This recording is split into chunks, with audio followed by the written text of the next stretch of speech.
Friends, welcome to SSC GD PYQ practice series. अपना time ना waste करते हुए चलते हैं सीधा सीरीज की तरफ और देखते हैं पहला क्वेश्चन क्या दिया गया। कहा गया हमसे किसी स्कूल में 1,40,000 की राशि पर अर्जित 8% ब्याज का उपयोग प्रत्येक वर्ष समान मूल्य की 20 छात्रवृत्तियां प्रदान करने के लिए किया जाना है। प्रत्येक छात्रवृत्ति का मूल्य क्या है? आपसे पूछा गया जो स्कॉलरशिप दी जा रही है उनका मूल्य क्या है। एक कंडीशन आपको दी गई कि सभी का मूल्य बराबर है और टोटल जो छात्रवृत्तियां हैं वो कितनी है? 20। बांटा कौन सा रुपए जाना है वो समझते हैं। 1,40,000 पर अर्जित 8% ब्याज, तो 1,40,000 का सबसे पहले तो 8% निकाल लेते हैं, तो ये दो तो कटी गए, 14 अट्ठे 112, 112 में 2 जीरो और लगा दो। हमें पता चल गया कि जो टोटल ब्याज अर्जित हो रहा है वो 11,200 का अर्जित हो रहा है। अब 11,200 आपका ब्याज अर्जित हुआ तो बात समझिए कि ये रुपए बांटा गया कितने?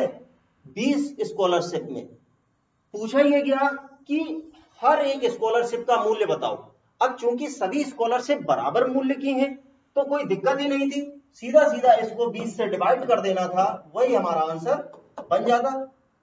2 से काट दो तो 5, 6 और 560 रुपए हर एक स्कॉलरशिप का मूल्य निकल आया।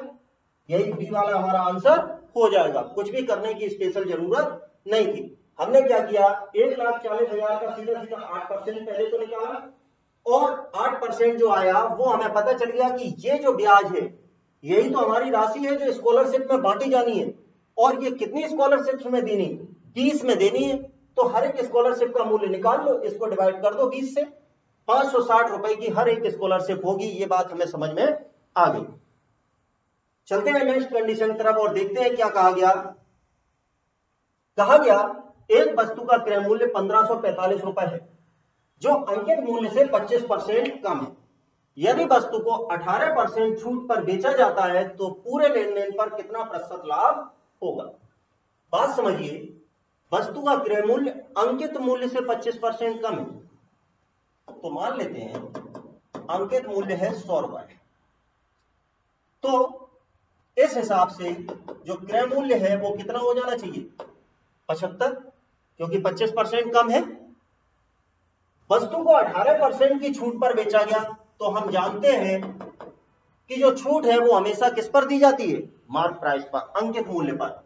अब अंकित मूल्य पर छूट दी जानी है और अंकित मूल्य पर छूट देने के बाद हमेशा कौन सा प्राइस मिलता है? Selling price. तो दोनों ही कंडीशन हमें मालूम थी, तो आप 100 रुपए पर 18% की छूट दे दो। तो जैसे ही आप यहां पर 18% की छूट देंगे तो हमें पता चल जाएगा कि जो सेलिंग प्राइस है वो कितना है? 82। भाई 100 में से 18 घटा दो, उसमें 18% में कोई बहुत बड़ा काम थोड़ी ना है। 100 का 18% कितना होगा? 18, और 100 में से ही 18 घटा दो तो कितना हो गया? 82। अब कहा किया गया वो समझो। क्रय मूल्य है 1,545, मीन्स आपको 75 की वैल्यू दे दी गई। पूरे लेन देन पर कितना लाभ होगा? 75 की वैल्यू पता है, 82 की निकाल सकते हैं। सीपीएसपी दोनों पता चल जाएंगे, सीधा सीधा हम लोग अपना प्रॉफिट परसेंट निकाल लेंगे। लेकिन एक बात समझो कि हम उस तरफ क्यों जाए, जबकि हम जानते हैं कि आर्टिकल चाहे 1 बेचा जाए, चाहे 10 बेचे जाए, चाहे 10,000 और चाहे आधा बेच दो, प्रॉफिट और लॉस के परसेंटेज चेंज नहीं होते अगर रेट समान चल रही। बात तो इन्हीं पर हो रही है। तो क्यों इतनी मेहनत करना कि 1,545 पर जाकर कैलकुलेट करें? सीधा सीधा यही देखो ना, सीपी कितना है? 75, एसपी कितना है? 82। कितना प्रॉफिट होता हुआ आपको दिख रहा है? इन्हीं दोनों में देख लो, सीधा सीधा 75 और 82 पे ही कैलकुलेट कर दो। कितना प्रॉफिट होता हुआ दिख रहा है? हमें 7 का होता हुआ दिख रहा है। तो प्रॉफिट परसेंट 7/75 और गुणे 100 कटते दिख रहे हैं। 25 से ही कटता हुआ दिख रहा है, तो 28/3 काट सकते हैं। 3m 27, 1 बचा, यही हमारा आंसर हो जाएगा। मीन्स हम लोगों को कुछ नहीं करना था, देख लीजिए क्या है कि हम लोगों को कोई स्पेशल काम नहीं करना था, सीधा सीधा हम लोगों ने ये देखा कि सीटी है 75, जब एमपी 100 होता 20% कम है सीटी, तो ये कितना बन जाएगा 75, और 18% की छूट दी गई, तो एफसी कितना हो गया 82, क्योंकि आफ्टर डिस्काउंट जो प्राइस मिलता है वो हमेशा क्या होता है सेलिंग प्राइस होता है हमारा, और जब हमें सेलिंग प्राइस पता है, सीपी पता है, तो प्रॉफिट परसेंट के लिए वही कंडीशन, दोनों का difference profit divide by 75 into 100, यहां से हमें इसकी वैल्यू मिल गई। देखते हैं हम लोगों की नेक्स्ट कंडीशन क्या दी गई। कहा गया एक कुर्सी की कीमत है 450 रुपए, ठीक है, रवि ने 3825 रुपए में 10 कुर्सियां खरीदी, ये भी बात ठीक है। 10 कुर्सियां खरीदने पर उसे प्राप्त होने वाली छूट प्रतिशत क्या है, बात समझिए। जो कुर्सियों की टोटल कीमत है वो है 4500 रुपए। 4500 क्यों, 450 एक कुर्सी की है और रवि ने खरीदी है 10, तो सभी कुर्सियों की कीमत कितनी है 4500 रुपए। साथ ही साथ आपको दिया गया, ये तो थी एक्चुअल कीमत, और जो खरीदने वाली कीमत है वो दे दी गई 10 कुर्सियों की, ये टोटल कीमत है 10 चेयर्स की, और 10 चेयर्स की जो परचेजिंग कीमत इसकी निकली है या दी ही गई है, निकली क्या है 3825 रुपए। ध्यान दीजिए कितना डिस्काउंट दे दिया गया, डिस्काउंट का परसेंटेज निकालना है, कितना डिस्काउंट दे दिया गया देख लीजिए, तो 38 45 और 7 में 25, तो 700 में से 25 घटा दो तो 675। अब ये कंडीशन हमें पता चल गई कि ये जो 675 है डिस्काउंट, ये किस पर दिया गया है 4500 रुपए पर। ये जो 675 का डिस्काउंट है ये किस पर दिया गया 4500 रुपए पर, तो डिवाइड बाई 4500 इंटू 100, 2 जीरो से 2 जीरो कट गए, भाग दे दो, तो ये दिख रहा है 45 एकम 45, और बचा कितना 45 20 65 2 67 22 और 225, 45 पंचे 225, तो टोटल छूट हमें दे दी गई कितनी 15%, मींस डी वाला ही हमारा आंसर हो जाएगा, कोई भी स्पेशल काम उसमें करने की जरूरत नहीं थी। आपको जो क्वेश्चन में दिया गया था हमें उसी के बेस पर चलना था और हमें सीधा सीधा हमारा आंसर मिल जाता। केवल और केवल 10 कुर्सियों की कीमत 4500, कीमत आपको 3825 दी गई, देख लो कितना डिस्काउंट हो रहा है, तो हमें दिख रहा है डिस्काउंट हो रहा है 4500, 3825 में कितने का डिफरेंस है 675 का, ये डिस्काउंट दिया गया 4500 रुपए पर, तो 675 बटे 4500 इंटू 100, और इसी को कैलकुलेट हमने कर दिया है, बस यही हमारा आंसर हो जाएगा।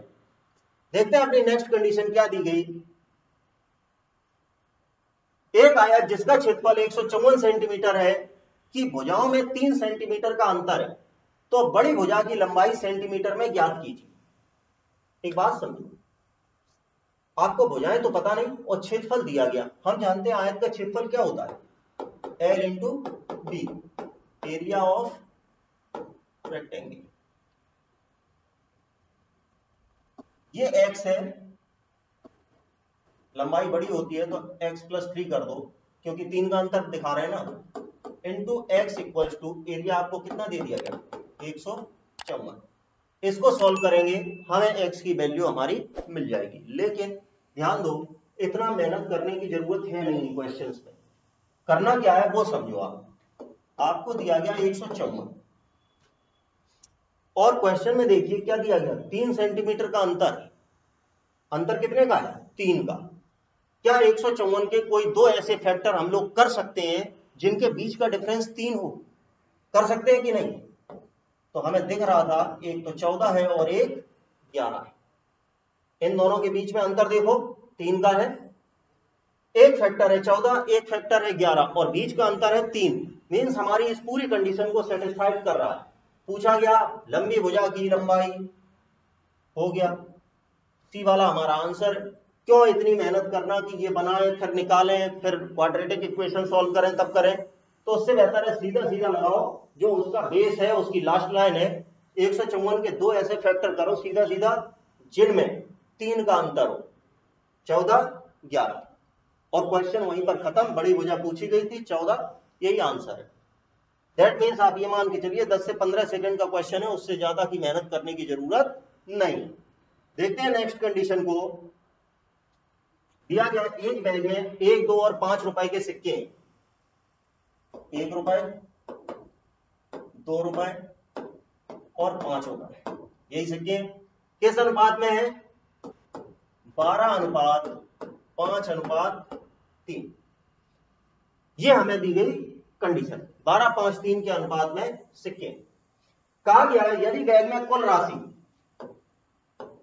3626 रुपए, यही दी गई, तो थैले में 5 के सिक्कों की संख्या कितनी है?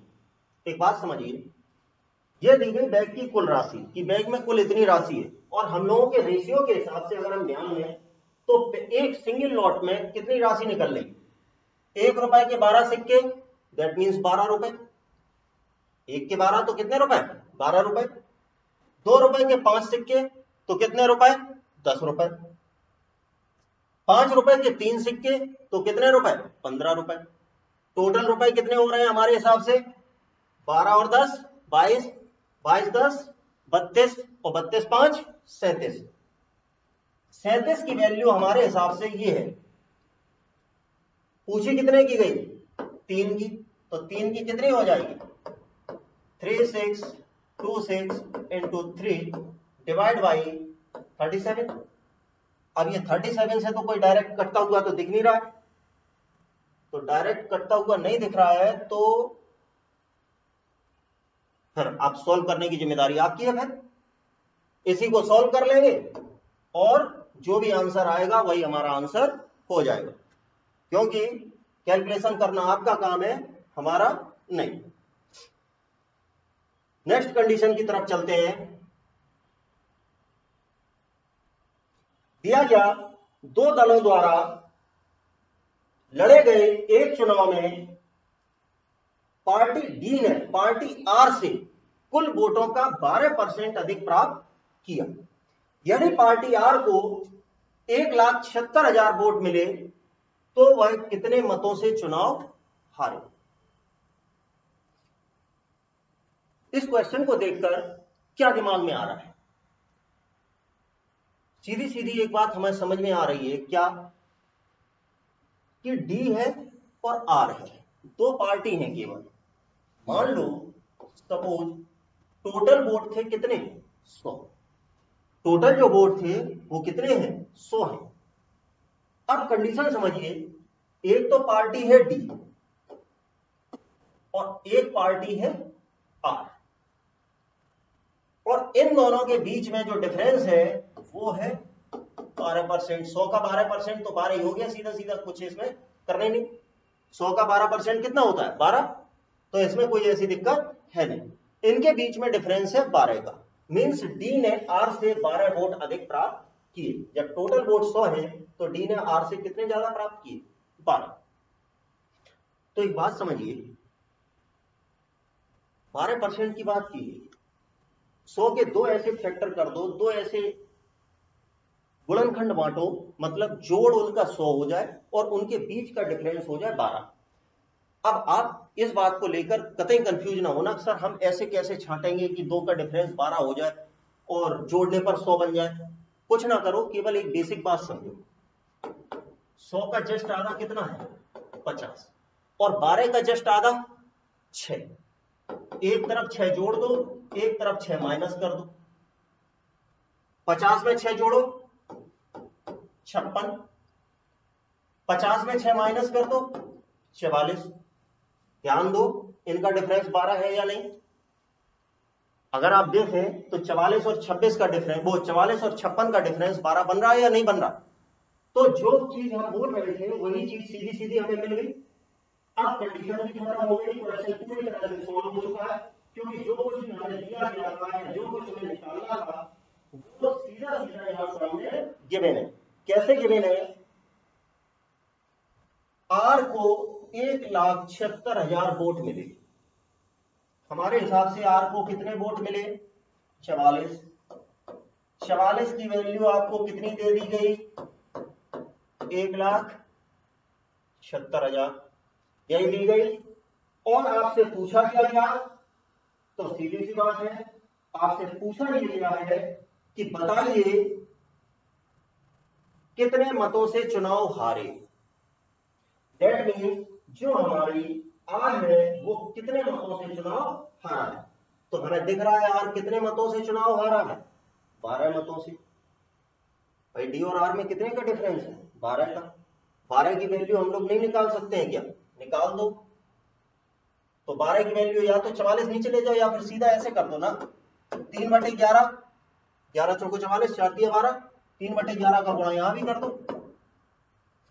घाट दो 11 से, 11 एकम 11, 6 66, 6 ये हो गए 16,000 इंटू 3, दैट मीन्स 48,000।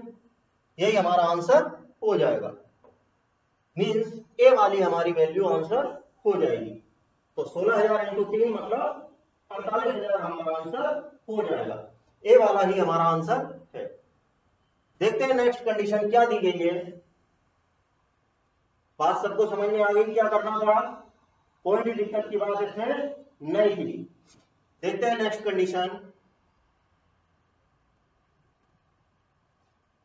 बात समझिए, जब किसी संख्या को 3, 4, 6, 15 और 20, क्या क्या दिया गया?